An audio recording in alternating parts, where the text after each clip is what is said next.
Hi, Beth Cantor at Beth's blog here, and I'm making a video clip using one of the kitty cams that I'm taking over to Cambodia to see if we can't get some more video blogging happening.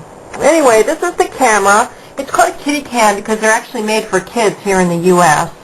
They are not very high quality. The frame rate is pretty low, but that means that the resulting file will be less beefy and easier to upload when there is not a great internet connection. So there's the camera.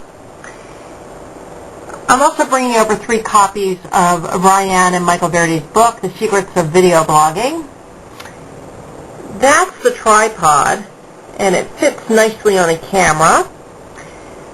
The pack also includes one of these rechargeable battery packs, the SD card, and the SD card reader. So now I'm going to put this up on the internet on 3 different web hosting services, and we'll see which one works best.